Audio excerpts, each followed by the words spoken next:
that would be showing on your screen. So it's a telephone. I could use, well, it's a Skype call. I could just not even come to campus and have everybody and everybody come to the Skype meeting. Yeah, we were talking about that on the way. In your PJs. You know? Yeah, I give you my Be PJs. at home, really just at your computer Hey, and man, in the I need call to and get just. I need it. There is a slight delay, which kind of bothers me. The mouse, for example, kind of hops around instead of being smooth. Okay. But that's because it's recorded in a lower frame rate, so the size doesn't become just insanity. And the only way you will have that if you're doing a live, you just looking at it live. Right, you're looking at it live. The real time, 'cause you can always get those. Right. See, he records it and puts it on there too if you need to go back and look at it. Right, But if you were wanting to watch it live while it's going, so that maybe you could ask a question. You just sign in for Skype for Business. In fact, if you wanted to just watch it wherever you were live, you could do that. You just put your headset on, and you could watch it. You don't even have to be here. So if I was out of town and I didn't want to miss what you were saying, and I get it live there, Yep. and I can ask you questions. Yep. And if I turn I have my volume on. So if you talked back, I could hear it. Like if you talked back right now, it'll come through my. Yeah, let me. Man, that's It'll come great. through my. Y'all gotta show me how to do that before you leave. I want to get that. See, down. for example, like if. Well, he probably If I want to talk to him right now, Yeah. see now my voice is coming through his thing. Yeah. All I did was turn my mic on or off. Teach the class to everybody at their own places, and then even if you ask a question, I can answer it. There's a little bit of latency, but other than that, I mean, and the fact that I can't walk over to your computer and see it. But the cool thing is, no different than you being up there. it actually is a little bit better. So the cool thing is that, in that regard, is that I could say, okay, well, let's look at your computer. And then I could stop sharing and you share, and everybody sees your screen. And then I could say, oh, well, this is the problem that you have. Wow, you can even control That's it. I believe. nice. Yeah, That's you can real even nice. let them control the screen. So like you could take over his screen and be like, okay, you do Oh this, yeah, this, like and if this. we wanted to just Yeah. take my screen and do something on it, I would just share my screen and then he would request control. I'd say yes, and then he could use his mouse to But basically can you be operate an my RGIS? Be an RGIS and doing that too? Can you Yeah. control this? Anything, like I'm sharing my whole desktop right now. You can actually tell it that you only want to share, so It's got an option for just a window if you Yeah. wanted just a window. yeah, this one. So I could, instead of sharing my desktop, I could share just a window, or I could share just PowerPoints. Oh, wow, man. Because it's a Microsoft product, probably. But, Yeah. That's particularly useful when you have multiple monitors, where maybe you need to look at reference stuff on one side, but then have your PowerPoint up on for like the video that you're broadcasting. Yeah. That way you can just share that window on that one side. I have taught one class like that when I was out of town. Yeah. And I had double monitors, and so I just, you can use your other monitor to stage things and then bring them on to the monitor. Anyway, You're so all right, committed. let's get on with it because I don't think we're actually going to need to be here that much longer. So we're going to talk about the lab and see if you have any questions. All right. So for this lab, you're going to it says to redo your monthly tornado analysis.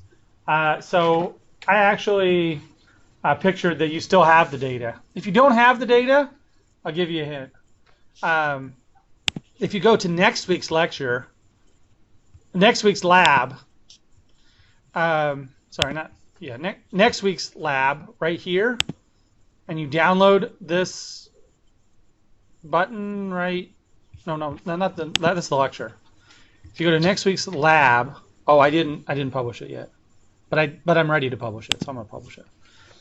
Okay, so next week's lab has a button, but this is actually wrong. So don't. I'm not. Take that back. Edit. No.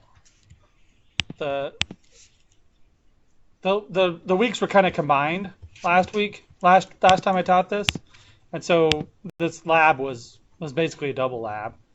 I'm gonna take this out. Okay, but if you go to Files,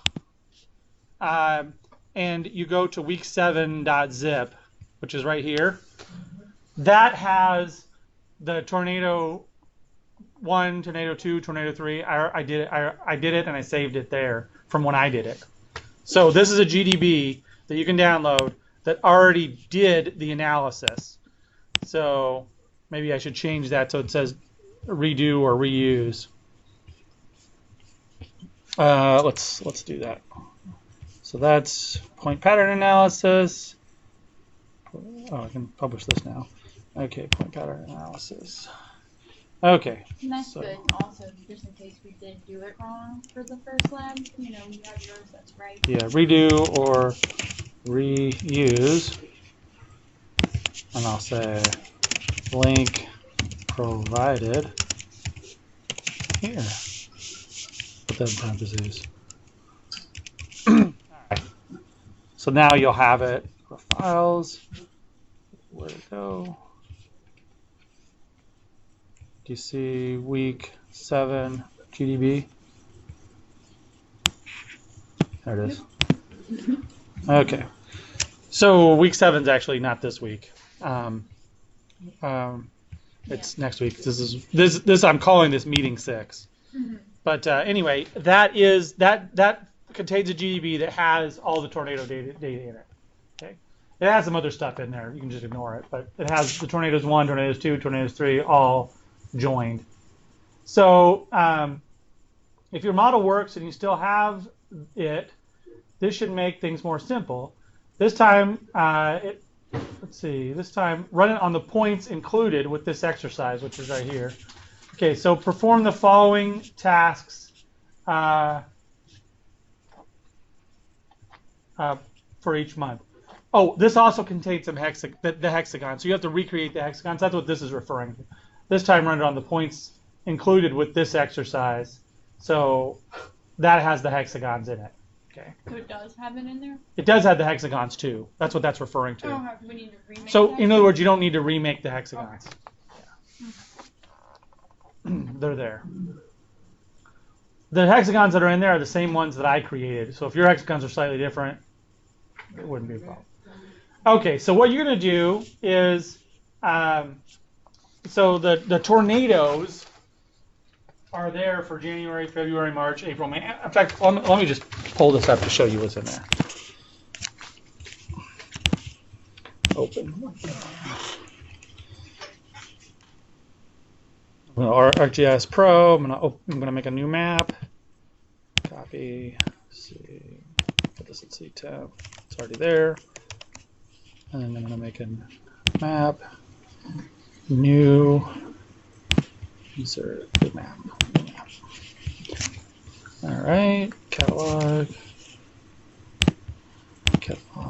Project. Add the database. I'm gonna add that database. Add database, C tab 7. All right. So. Did you unzip that or is it already unzipped? I unzipped it. Yep. I did it so fast you didn't even notice. Okay. So the tornadoes 1, tornadoes 2, like I said, they're all there. So this is January tornadoes, February tornadoes, March tornadoes, and so on. So what you're going to do, the first thing you're going to do is find the mean, center, and standard deviation for each month.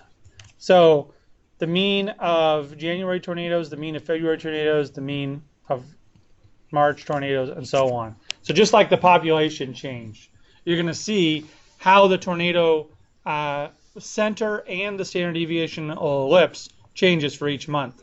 So you're going to make a map. The map's going to have just the mean center and how it changes month to month. So it's going to have 12 dots. Okay. Yep. And you could I would symbolize those, like you could have them be dots that, this isn't a cartography class, but you have them dots that change color through time. So they go from light green to dark green. Or you can actually label them 1, 2, 3, 4, 5, 6, 7, 8, 9, 10. So you can put a number inside each dot? You could, yeah. Or you could put February, March, April, May, June, July by each dot. So personally, I mean, I don't think I'm the greatest cartographer that ever lived or anything, but I personally think the colors would be appropriate and then labeling the colors in the legend, or just showing the gradient and saying January to December, and people will figure it out. All right, did the mean center change month to month? If so, which direction did it move? Why might this be potentially important? So that is a question. So you have to answer that question. Would, All right. would that be based on that deviation and stuff? So No, I'm just asking about the center this time. Okay. So I don't actually have. So the second question though does ask that. Did the standard deviational ellipse? So I'm asking about the ellipse, not the circle one. Did that change month to month? Note the area of the ellipse is stored in the attribute table as well as its location in UTM. Explain what these changes indicate about the changes in the spatial pattern of the distribution. In other words, does it get bigger or smaller? Does it change size over time? And what does that tell us? Okay. I mean, the answers aren't super complicated, but review the lecture and talk about it in context of the reading material that you read. Okay. So that's the next question. That's the next one. And then finally, you're going to use the average nearest neighbor tool. You're going to run that 12 times. I want you to copy and paste a value that represents the area and always use that same value. Why would we do that? So it's easier to find averages? Yeah. So remember, I told you that when you run the average nearest neighbor tool, it uses the extent of all of the things that are in there as the area by default. It just basically has a minimum bounding rectangle, and it uses that. For all 12. What's that? For all 12. Yeah, but so I guess what I'm trying to say is, see the minimum bounding rectangle for this data set? If all of a sudden I had a tornado that existed, you know, way up here, all of a sudden that area is going to be changed, and that area gets used to determine how far tornadoes should be away from each other on average. And so that's not what we want. So the area that I'm giving you is the approximate area of the continental United States here. So just copy and paste that. What I mean here is, I'll run one. We'll run, well, it doesn't really matter which one we run, but I'm going to run tornado 4, and I'm going to say Euclidean distance, but I'm going to hit this as the area. But if you always put that as the area, then it'll always use that, and so we'll always have that number. Okay, because all 12 of those numbers will be, that's the average of all 12 of those numbers in that particular box. Right. Yep. So look at this number right here. This number is the ratio is 0.6, or the observed distance. Both of these numbers will tell us similar things.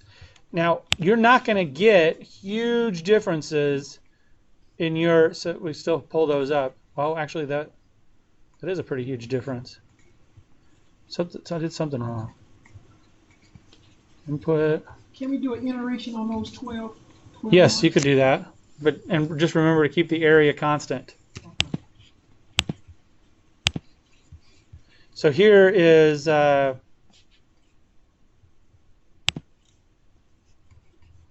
second one.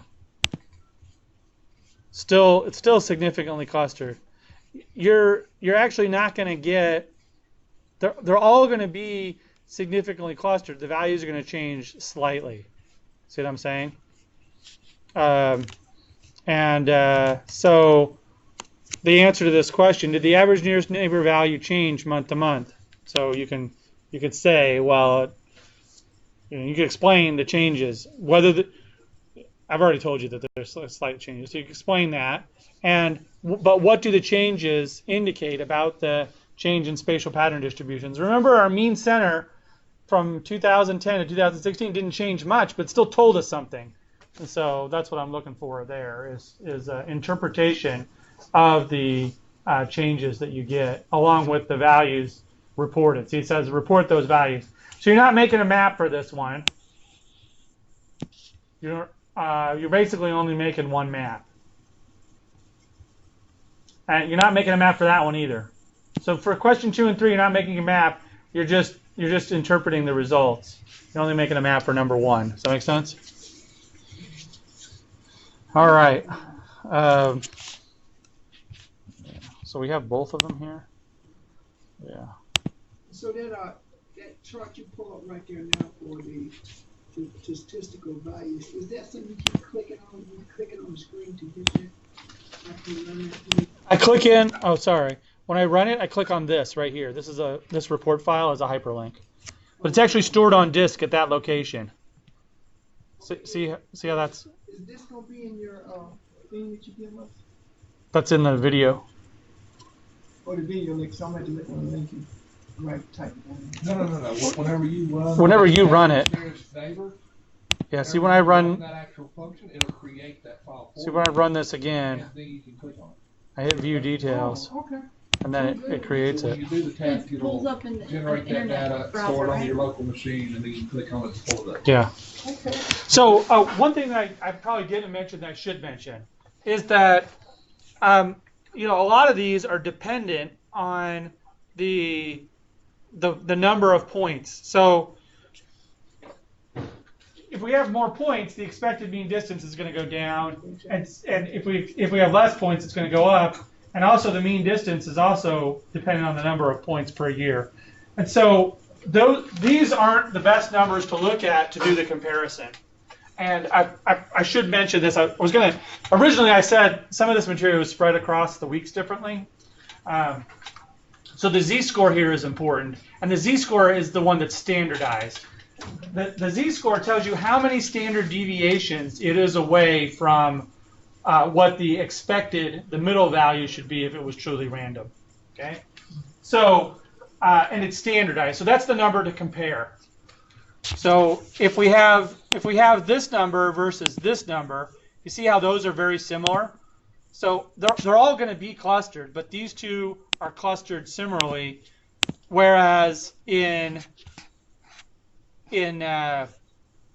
4, which is April, they become even more significantly clustered. See how it's negative 0.69, so it's way over. So this is the negative direction. Right. That's the positive direction. That's what I'm going to here. So you can almost get an idea of this supposed to be in cluster just looking at the number. Yeah, but the z-score is the number. Like, watch the other numbers. They go. You don't know that this, even the ratio change. In fact, the ratio does at least follow the right pattern. See how the ratio goes from 0.46 to 0.52 to 0.6, but you don't know how unusual it is from random. Right. But the other ones don't even really, like, you see how that one, the observed mean distance actually went up there, and then it stayed almost the exact same, but the expected difference changed a fair bit between these two.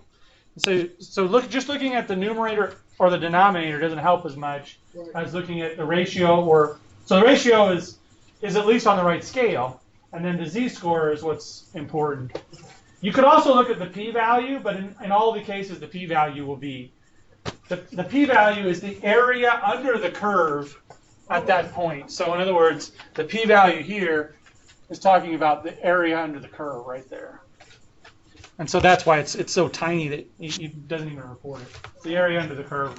Wow. Right there. 0. Yeah, it's really, really small. Okay. Study area. Okay, so that's what you're going to do for the lab. Are there any questions? No, I guess. All right. So you recorded all this thing, right? Everything was recorded? Everything looked like it was recorded. I'll test it now, and I'll record everything else.